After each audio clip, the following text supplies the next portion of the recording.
ولا تموتن إلا وأنتم مسلمون وقال يا أيها الذين آمنوا اتقوا الله وقولوا قولا سديدا يصلح لكم أعمالكم ويغفر لكم ذنوبكم ومن يطع الله ورسوله فقد فاز فوزا عظيما.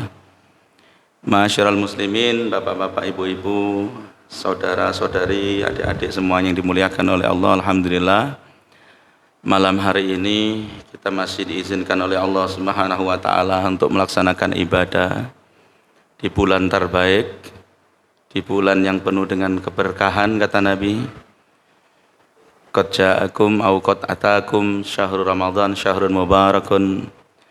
Bulan yang penuh keberkahan, yang keberkahannya insyaallah kita rasakan luar biasa banyak manfaat. Yang tak terbiasa dengan sholat, hari ini alhamdulillah ke masjid untuk sholat. Yang tak terbiasa untuk ibadah puasa, hari ini semuanya puasa. Yang tak terbiasa dengan tilawah, hari ini datang mengambil Al-Qur'annya untuk tilawah. Ini penuh dengan berberkahan. Karenanya kata Nabi di akhir hadis itu atau sabdanya, beliau mengatakan paman khurima faqad khurim, maka jangan sampai kita termasuk yang orang yang terhalangi akan kebaikan. Paman khurima khairaha faqad khurim, kata Nabi.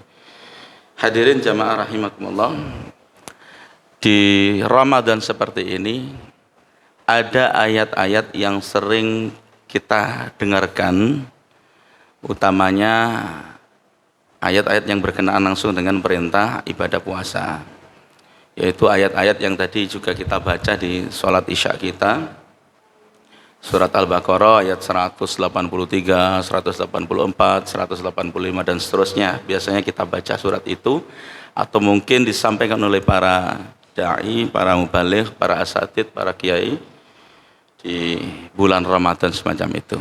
Menariknya jamaah rahimakumullah, di bulan Ramadan di ayat 185 insyaallah, di mana Allah Subhanahu wa taala berfirman, a'udzubillahi minasyaitonir rajim, syahrul ramadhan alladzi unzila fihil qur'an hudan linnasi wa bayyinatin minal huda wal furqan. Ya, ini yang kemudian menjadi dasar. Ada yang menamakan bahwa bulan Ramadan adalah syahrul Qur'an, di mana di bulan ini diturunkan Al-Qur'an. Karenanya ya, Nabi pun bersemangat untuk memberikan motivasi kepada kita untuk perbanyak membaca Al-Quran. Tapi di situ tidak hanya sekedar membaca tentunya, karena kalimat Nabi SAW ketika menghubungkan perintah untuk membaca Al-Quran dengan nantinya balasan orang yang membaca Al-Quran mendapatkan syafaat dari Al-Quran, itu kalimatnya iqra'u, bukan utlu, bacalah. Tentu membaca di situ bukan sekedar membunyikan atau melantunkan, tidak, tapi menjadikan bacaan itu ya sesuatu yang dibaca itu kemudian menjadi sebuah petunjuk, sebagaimana Al-Quran tadi yang disampaikan hudal linnasi wa bayyinatin minal. Bagaimana mungkin sebuah teks atau tulisan menjadi petunjuk sementara yang membacanya tidak mengerti maknanya. Hadirin rahimakumullah, sekedar mengingatkan untuk menjadi motivasi bagi kita. Rasul sallallahu alaihi wasallam dan para sahabat ya mendapati puasa pertama Ramadan itu di tahun berapa? Tahun kedua Hijriyah. Tahun kedua Hijriah itu artinya Nabi sudah 2 tahun tinggal di Madinah. 15 tahun ya, baru 15 tahun setelah masa kenabian baru Rasul sallallahu alaihi wasallam mendapati perintah untuk berpuasa 1 bulan penuh. Tentu ini menjadi menarik dan menjadi tantangan bagi para sahabat tentunya. Meskipun Nabi dan para sahabat tentu bukan pertama kali puasa ya, karena sebelum Ramadan pun Nabi juga terbiasa dengan puasa. Salah satunya adalah Asyura, ya, yang dimana Nabi SAW ketika masuk awal ke Madinah, kalau kemudian ada orang-orang Yahudi yang mengakukan dengan Asyura atau hari ke-10 di Muharram itu, Kemudian Nabi bertanya, ada apa dengan hari ini, kata Nabi. Ma fi hadzal yaum, ada apa dengan hari ini? Kemudian kenapa kalian berpuasa? Kemudian mereka menjawab bahwa diselamatkannya Nabi Musa, dan tentu Nabi kemudian merasa bahwa Nabi Musa adalah Nabi yang salah satu yang diimani di agama kita, di umat ini, sehingga Nabi tidak terima. Seharusnya kamilah yang lebih berhak untuk berpuasa. Karenanya kemudian muncul anjuran untuk berpuasa Asyura. Hadirin, menariknya lagi, di Ramadan pertama itu Nabi dan para sahabat mendapati salah satu jihad terbesar, yaitu perang Badar. Kita tahu perang Badar yang luar biasa itu, perang yang sebenarnya itu strategi Nabi dan para sahabat yang luar biasa, di mana mereka ingin memotong jalur dagang Abu Sufyan yang mengarah ke Makkah, dan di posisi Badar itu strategis sekali untuk Nabi Shallallahu Alaihi Wasallam untuk harusnya menang begitu. Tapi ketika berangkat, ternyata tidak semua orang yang diajak Nabi Shallallahu Alaihi Wasallam untuk mencegah kafilah dagang Abu Sufyan itu benar-benar berani untuk maju. Dan itu diabadikan Allah Subhanahu Wa Taala dalam surat Al-Anfal.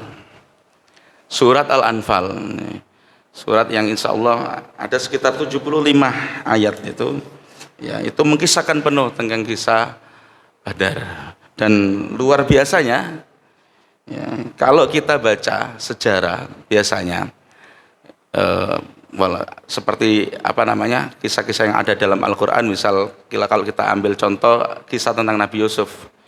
Nabi Yusuf oleh Allah Subhanahu Wa Taala langsung dikisahkan dengan satu surat, yaitu surat Yusuf itu dari awal hingga akhir itu kisahnya beruntun, mulai dari kecilnya, kemudian remajanya, hingga akhir dari cerita itu yang luar biasa. Kalau kita baca historiknya luar biasa, ada mulai kecil, kemudian sampai beranjak dewasa, sampai kemudian menjadi orang yang hebat, itu kan berurut. Tapi tidak di surat Al-Anfal ini, jamaah rahimakumullah. Di surat Al-Anfal ini justru Allah Subhanahu Wa Taala balik. Allah ungkapkan dengan ayat pertamanya itu dengan ungkapan yang itu seharusnya ada di belakang. Dengan kalimat a'udzubillahi minasyaitonirrajim, yas'alunaka 'anil anfal. Sahabat-sahabat itu bertanya tentang Al-Anfal. Para mufassirin di situ berbeda pendapat. Yang jelas Al-Anfal tidak jauh dengan harta rampasan. Ada yang menamakan itu fai', ada yang menamakan itu tambahan dari ghanimah sendiri, ada yang menamakan itu ghanimah juga. Yang jelas ini bagian dari harta rampasan. Kenapa itu kemudian muncul kalimat itu, jamaah rahimah? Ini yang menarik. Kenapa Allah Subhanahu Wa Taala langsung mengungkap dengan kalimat yas'alunaka 'anil anfal? Singkat ceritanya begini. Ketika berhadapan dengan musuh, Nabi yang berkecamuk itu, semua sahabat ini sebelum perang, ini kita ngomong sebelum dulu, sebelum perang, jangan bayangkan ini kondisi puasa perang, kondisi puasa diajak perang, jangan bayangkan aja. Kalau jenengan kondisi puasa diajak kerja yang agak capek, agak berat, sedikit panasnya luar biasa, mungkin nyerah. Ini kondisi puasa diajak perang. Untuk memotong jalur dagang atau kafilah Abu Sufyan tadi. Lah, itu yang muncul pertama dari kaum munafikin yang ikut bersama rombongan kaum muslimin bersama Nabi. Itu tiba-tiba muncul, waduh, ini kayaknya tidak jadi perang kita mereka mulai menggembosi. Itu satu. Orang-orang munafik kemudian mundur, bahkan ratusan yang mundur itu. Pulang mereka balik, ada sekitar 300-an orang. Langsung bersamaan mereka mundur. Mereka anggap, tidak jadi perang kita. Satu. Yang kedua, bahkan orang-orang yang tetap ikut, orang kaum mukmin yang tetap ikut di situ, ikut perang itu, ada semacam ketakutan yang luar biasa. Rasanya takut luar biasa awal-awal itu. Gimana tidak? kondisinya sudah perang, capek, ya kan? Kondisinya sudah puasa, capek. Ya. Kemudian digembosi lagi dengan sahabat-sahabatnya atau saudara-saudara itu, teman-temannya yang tadinya ikut, ternyata mereka lari duluan, pulang duluan dengan alasan macam-macam itu. Nah, ini kondisi semacam ini luar, akhirnya membuat mereka sebenarnya sudah mulai surut kaum mukmin itu. Tapi kemudian Nabi Shallallahu Alaihi Wasallam mendapatkan petunjuk dari Allah. Ya, setelah mereka suruh berdoa sama Nabi, ayo berdoa. Kemudian mereka harus kita minta sama Allah Subhanahu Wa Taala. Kemudian Nabi mengabarkan, oh Jibril sudah datang. Jibril sudah datang. Ya. Nah, itu membuat mereka semangat. Yang endingnya akhirnya adalah jamaah singkat cerita, Badar itu dimenangkan oleh kaum muslimin. Badar itu kemudian dimenangkan kaum muslimin. Ketika berkecamuk, ada sebagian sahabat yang kemudian melindungi Nabi Sallallahu Alaihi Wasallam dari ancaman musuh. Ya, jadi ada panglima-panglima besar itu berkumpul gitu, kemudian melindungi Nabi Sallallahu Alaihi Wasallam. Ya, intinya setelah selesai perang, ini yang muncul kemudian kemenangan sudah mereka dapatkan, tapi setelah mereka menang, yang persoalan yang muncul kemudian adalah merasa paling berjasa. Di antara sahabat-sahabat itu semuanya saling merasa berjasa. Ada yang merasa, oh saya melindungi Nabi. Ada yang merasa, saya tadi berapa kali membunuh orang-orang kafir itu. Saya menebas, saya begini-begini, dan seterusnya. Nah, ini yang menjadi menarik. Makanya kemudian mereka karena merasa berjasa, mereka punya hak untuk menanyakan ghanimah, atau yang disebut dengan naflu atau al-anfal itu. Mereka merasa berhak untuk menanyakan itu kepada Nabi Sallallahu Alaihi Wasallam. Karenanya Nabi kemudian mendapat petunjuk dari Allah, qulil anfalu lillahi war rasul. Katakan, wahai Muhammad, urusan al-anfal ini bukan urusan orang-orang itu, karena ini nanti urusannya Allah dan Rasulnya. Ini untuk Allah dan Rasulnya. Jamaah rahimakumullah. Sahabat bertanya, tadi dijawab langsung oleh Allah. Hanya pesan dari Allah untuk Rasul, sampaikan kepada mereka, qulil anfalu lillahi war rasul. Kalau kemudian kita baca ayat demi ayat dari surat itu, kita tidak menemukan jawabannya. Jawabannya akan ketemu di ayat 41 surat yang sama. Ya. Saya bacakan surat ayat ke-41. Apa kata Allah? Wa'lamu annama ghanimtum min syai' fa innallaha khumusahu. Fa inna lillahi khumusahu walir rasul walidil qurba wal yatama masal. Baru kemudian Allah menetapkan, ini loh bagianmu. Nah, ini loh bagian kalian, 1/5. Untuk siapa? Untuk Nabi. 1/5-nya lagi untuk kerabatnya, untuk kemudian orang-orang yatim, anak-anak yatim dan miskin, wabni sabil dan seterusnya itu. Pelajarannya apa jamaah rahimakumullah? Dari pertanyaan yang muncul di awal surat atau di awal ayat tadi, itu ada 40 nasihat untuk sahabat-sahabat mulia. Bukankah kita sepakat bahwa mereka adalah as-sabiqunal awwalun yang ikut bersama Nabi di perang Badar itu? Mereka para sahabat yang luar biasa, yang dipuji oleh Nabi, dipuji oleh Allah Subhanahu wa taala dalam Al-Qur'an. Yang seharusnya pertanyaan itu tidak muncul kalau menurut kita. Tapi itu sahabat, Pak, dan itu hak mereka. Ya. Ini mengingatkan kita, ma'asyiral muslimin rahimakumullah. Jangan sampai ketika kita berjuang untuk menghidupkan, contoh ya, lembaga pendidikan Islam atau masjid atau majelis taklim, perkumpulan apapun yang di situ ada nilai dakwanya, yang kemudian kita merasa, oh aku sudah nyumbang, aku sudah menghidupkan. Kemudian kita merasa seolah-olah paling berhak untuk mengatur. Ini persoalan kita hari ini. Di mana-mana. Nah, ini pelajaran penting. Ini para sahabat yang dipuji Nabi, yang dipuji Allah Subhanahu wa taala, yang kita sepakat mereka adalah orang-orang mulia yang patut kita contoh semangatnya untuk berjihad di jalan Allah. Tapi kemudian apa yang kemudian dikasih pelajaran penting oleh Allah? 40 ayat dulu yang diturunkan, baru 40 ayat 41-nya, baru inilah jawabannya. Inilah hak kalian ada, nanti berapa? Hadirin ma'asyiral muslimin rahimakumullah. Karenanya ini mengingatkan kita, peran kita dalam kehidupan ini. Mungkin kita sebagai seorang kepala keluarga barangkali ini kita ambil untuk paling sederhana di dalam keluarga. Ketika kita sudah bekerja luar biasa mencari nafkah yang halal untuk anak istri, luar biasa dari pagi hingga malam. Terus kemudian mungkin ada rasa yang kita berharap harus seperti ini anak saya, harus seperti itu, kamu harus begini, kamu harus begitu. Ini juga harus evaluasi. Kenapa? Seringkali kita ini kalau sudah merasa berjasa terhadap sesuatu, kita seolah-olah wajib didengarkan, wajib dituruti. Itu yang jadi persoalan. Karenanya ini sebenarnya teguran dari Allah Subhanahu wa taala. Dari ayat yang disampaikan oleh Allah di surat Al-Anfal ini, silakan nanti panjenengan baca. Itu panggilan Allah untuk orang-orang beriman ada 6 kali di 6 ayat yang berbeda di dalam satu surat itu. Apa saja itu? Silakan nanti cari. Ya ayyuhalladzina amanu, ya ayyuhalladzina amanu. Itu sebanyak 6 kali, masyaallah muslimin rahimat. Ya. Dan itu semua mengingatkan kita.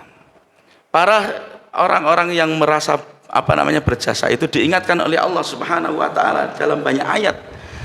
Sebelum ayat 41 itu turun. Ya. Mereka ini diingatkan, para sahabat itu diingatkan. Sebenarnya tadi di awal kalian ini kan takut. Kalian kan sudah merasa lemah. Kalian kan sudah merasa kayaknya sudah tidak mampu untuk menang. Tapi kemudian kemenangan itu didatangkan oleh Allah Subhanahu wa taala.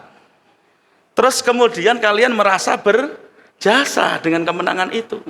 Seolah-olah saya yang paling berjasa, saya tadi melindungi Nabi, saya tadi paling banyak membunuh orang-orang kafir dan seterusnya begitu. Apa kemudian kata Allah Subhanahu wa taala dalam ayat itu disinggung dengan kata iz. Ingatlah kata Allah. Salah satu di antaranya adalah apa yang disampaikan Allah Subhanahu wa taala di dalam ayat 6. Apa kata Allah Subhanahu wa taala? Wa id ya'idukum. Ketika mereka sudah mulai merasa takut, ayat ke-7 ya seolah-olah mereka digiring menuju kematian mereka. Apa yang kemudian mereka lakukan? Tidak ada. Mereka khawatir, tapi kemudian dikasih semangat oleh Rasul SAW. Ini loh sebentar, ini Jibril turun. Ini Jibril sudah mulai turun. Dan tentu di ayat selanjutnya, ayat ke-9, Allah ingatkan, tastahitsuna rabbakum fastajaba lakum anni mumiddukum bi alfi minal malaikati murdifin. Ingatlah ketika kalian memohon pertolongan kepada Allah Subhanahu wa taala, meminta betul supaya dimenangkan oleh Allah Subhanahu wa taala, lalu Allah kirim 1000 malaikat. Jadi lawannya 1000 diturunkan malaikat 1000. Ya. Ini diingatkan Allah dengan banyak ayat itu. Kemudian mereka dikasih sedikit ngantuk, juga diingatkan yuhissyukumun nu'as amanatan minhum yunazzil alaikum minas sama'i ma'an. Kemudian dikasih air hujan yang kemudian dengan hujan itu menenteramkan hati mereka, menenteramkan jiwa mereka, dan seterusnya dan seterusnya. Sampai kemudian yang paling luar biasa adalah apa kata Allah? Falam taqtuluhum walakinallaha qatalahum wa ma ramaita iz ramaita walakinallaha rama, di ayat 17. Bahkan mereka diingatkan oleh Allah, sesungguhnya kalian itu tidak memerangi mereka, tidak membunuh mereka, tetapi Allah lah yang membunuh mereka, Allah yang memerangi mereka. Dengan apa? Dengan malaikatnya. Iz ramaita, Ingatlah ketika kalian melempar, ma ramaita walakin Allah rama. Sesungguhnya kalian tidak melempar apa-apa, tetapi Allah lah yang melempar. Allah lah yang menjadikan itu terlempar, kan gitu. Jadi semua yang terjadi itu diingatkan. Kalau kalian merasa bangga, kalau kalian merasa berjasa dengan kemenangan ini, ingat kalian sebenarnya tidak pernah punya kekuatan apapun untuk menjadikan ini menang. Karena itu semua adalah pertolongan Allah Subhanahu wa taala. Hadirin ma'asyiral muslimin rahimakumullah, itu pelajaran pertamanya.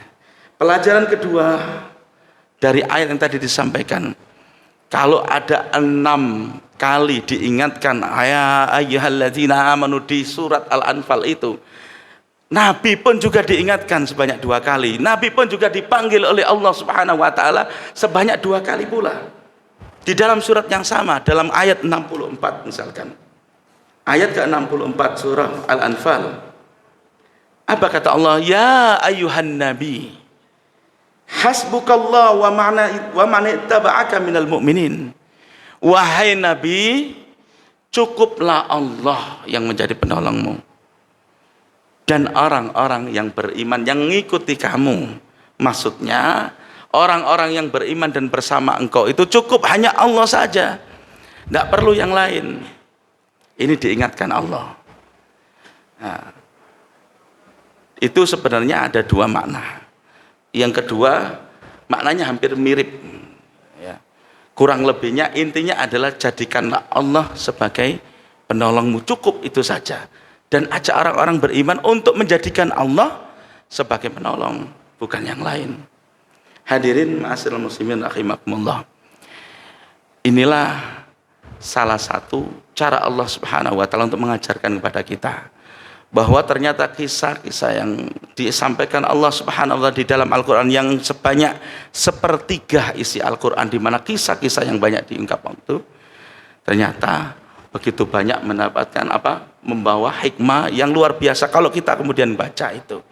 Dan tidak cukup hanya sekedar melantunkan. Sekali lagi, kalau itu kita tidak baca tafsirnya, kita tidak akan pernah tahu makna-makna yang terkandung di dalamnya. Karenanya jamaah rahimakumullah, mengingatkan kembali bahwa Ramadan yang kita sebut dengan Syahrul Quran, Ramadan yang kita yakini ini bulan Al-Quran, bulan di mana diturunkannya Al-Quran, sebagaimana Allah Subhanahu wa taala berfirman dalam surat ayat ke-185 surat Al-Baqarah yang tadi disampaikan, di mana Allah Subhanahu wa taala di situ tidak hanya menginginkan panjenengan dan saya untuk sekedar membaca atau melantunkan, tapi untuk menjadikan Al-Qur'an ini sebagai petunjuk hidup.